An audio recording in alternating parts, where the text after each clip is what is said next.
Sir ಹೇಳಿ ಇವತ್ತಿನ visit ಬಗ್ಗೆ. ಅದೇ ಇಲ್ಲಿ ನಮ್ಮ ವಾರ್ಡ್ನ ದೊಡ್ಡ ವಾರ್ಡ್ನ ಎಲ್ಲ ನಾಗರಿಕರು ನಮ್ಮ ಮುಖಂಡರುಗಳು ಈ ಥರ ತೊಂದರೆ ಆಗದೆ ಒಂದು ವಿಸಿಟ್ ಕೊಡಿ, ಸಂಬಂಧಪಟ್ಟ ಅಧಿಕಾರಿಗಳು ಕರೆಸಿ ಒಂದು ಡೈರೆಕ್ಷನ್ ಮಾಡಿ ಇದ್ರ ಬಗ್ಗೆ ಏನಾದ್ರು ಒಂದು ಕ್ರಮ ತಗೊಳ್ಳಿ ಅಂದಿದ್ದಕ್ಕೆ ನಾನು ಇವತ್ತು ವಿಸಿಟ್ ಕೊಟ್ಟು ಅಲ್ಲಿ ಮುಂಜಾನೆ ಅಂಕೆಯಲ್ಲಿ ಅಲ್ಲಿ ಪ್ರಾಬ್ಲಮ್ ಇದೆ, ನೀರು ಬಂದು ಫ್ಲಡ್ ಆಗ್ತದೆ, ಅದಕ್ಕೆ FW ಡ್ರೈನು ಎಕ್ಸಿಕ್ಯೂಟಿವ್ನವ್ರು ಮಾತಾಡಿ ಅಲ್ಲಿ ಕಳಿಸಿ ಆ ಲೆವೆಲ್ಸ್ ತೊಗೊಂಡು ಅದು ಪರಿಹಾರ ಕೊಡ್ತೀವಿ ಅಂತ ಹೇಳಿದ್ರೆ ಮತ್ತು ವಾರ್ಡ್ ಇಂಜಿನಿಯರ್ಗೆ ಕಳಿಸಿ ಡೈರೆಕ್ಷನ್ ಕೊಟ್ಟಿದ್ದೀವಿ.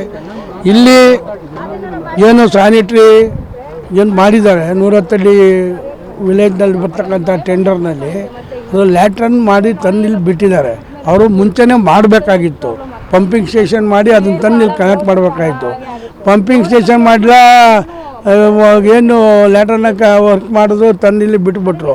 ಬಿಟ್ಟಾದ್ಮೇಲೆ ಅವತ್ತಾರು ಬಿಡ್ಬೇಕಾದ್ರು ಅವರು ಯೋಚನೆ ಮಾಡಿ ಜಾಗ ಪಂಪಿಂಗ್ ಸ್ಟೇಷನ್ಗೆ ಅಕ್ವೈರ್ ಮಾಡಿ ಪಂಪಿಂಗ್ ಸ್ಟೇಷನ್ ಮಾಡಿ ಟೆಂಡ್ರ್ ಕರೆದು ಬೇಗ ಕೈಗೆ ಎತ್ಕೊಂಡಿದ್ದು ಇದು ಸಮಸ್ಯೆ ಆಗ್ತಿರಲಿಲ್ಲ.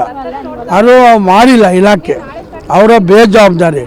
ಅವ್ರ ಬೇಜವಾಬ್ದಾರಿಯಿಂದ ಇವತ್ತು ಜನ ಇಲ್ಲೊಂದು ಕಷ್ಟಕ್ಕೆ ಒಳಗಾಗಿದ್ದಾರೆ. ಆ ವಾಸನೆ ಕುಡಿದು ಇಲ್ಲಿ ಹಲವಾರು ಕಾಯಿಲೆಗಳು ಬರ್ತಾಯಿದೆ. ಕೂಡಲೇ ಮಾಡಬೇಕು ಅಂತ ಹೇಳಿ ಆಗ್ರಹ ಮಾಡಿದ್ವಿ. ಇಂಜಿನಿಯರು ಸಹ ಕರೆಸಿದ್ದೀನಿ, ಪ್ರಾಜೆಕ್ಟ್ ಇಂಜಿನಿಯರ್ ಎಕ್ಸಿಕ್ಯೂಟಿವ್ ಮಾತಾಡಿದ್ದೀನಿ. ಇನ್ನು 15 ಸಾವಿರ ಪ್ರಾರಂಭ ಮಾಡ್ತೀವಿ ಅಂತ ಎಕ್ಸಿಕ್ಯೂಟಿವ್ ಇಂಜಿನಿಯರ್ ಹೇಳಿದ್ದಾರೆ. ಟೆಂಡರ್ ಆಗಿದೆ, ವರ್ಲ್ಡ್ ಬ್ಯಾಂಕು ಹೆಡ್ಡಲ್ಲಿ ಟೆಂಡರ್ ಮಾಡಿದ್ದೀವಿ. ಆನಂದ ನಗರ ಯಶವಂತಪುರ ಶುರು ಮಾಡ್ತೀವಿ. ಒಂದು 15 ಒಂದು 2 ತಿಂಗಳಲ್ಲಿ ಪರ್ಮನೆಂಟ್ ಸೊಲ್ಯೂಷನ್ನು ಶಾನಿಟಿದು ಕ್ಲಿಯರ್ ಮಾಡಿಕೊಡ್ತೀವಿ ಅಂತಾರೆ. ಅನಂತರ ಮಳೆ ನೀರಿಂದು FW ಡ್ರೈನು ಇಲ್ಲಿವರೆಗೂ BBMP ಮಾಡ್ಬೋದು. ಹಳ್ಳ ಎಲ್ಲಿದೆ, ನ್ಯಾಚುರಲ್ ಹಳ್ಳ ಇದೆ, ಸರ್ಕಾರಿ ಕಾಲುವೆ ಇದೆ, ಅದು ಹೊರಸಾಕಿ ತಹಸೀಲ್ದಾರಿಗೆ ಅರ್ಜಿ ಕೊಟ್ಟು ತೆರವು ಮಾಡಿಸ್ಬೇಕು. ಅನಂತರ ಇವು ಗಾರ್ಬೇಜ್ ಇಂಡಸ್ಟ್ರಿ ಏನು ಗಾರ್ಬೇಜ್ ಇದೆ, ಆ ಗಾರ್ಬೇಜಲ್ಲಿ ಡಂಪಿಂಗ್ ಯಾರ್ಡಲ್ಲಿ ಬರ್ತಕ್ಕಂಥ ಕೊಳಚೆ ನೀರು ಇದಕ್ಕೆ ಸೇರ್ತಾ ಇದೆ. ಅದಕ್ಕೆ ನಾನು ನಮ್ಮ ಮುಖಂಡರಿಗೆ ಏನು ಹೇಳ್ತೀನಿ ಅಂದರೆ, ಪೊಲ್ಯೂಷನ್ ಕಂಟ್ರೋಲ್ ಬೋರ್ಡ್ ಕಂಪ್ಲೇಂಟ್ ಕೊಡಿ, ಅದಕ್ಕೆ ಪಿಟ್ ಮಾಡಿ ಹಳೆ ಶೇಖರಣೆ ಮಾಡಿ ಆಚೆಗೆ ಮೆಷನಲ್ಲಿ ಡಂಪಿಂಗ್ ಮಾಡಲಿ.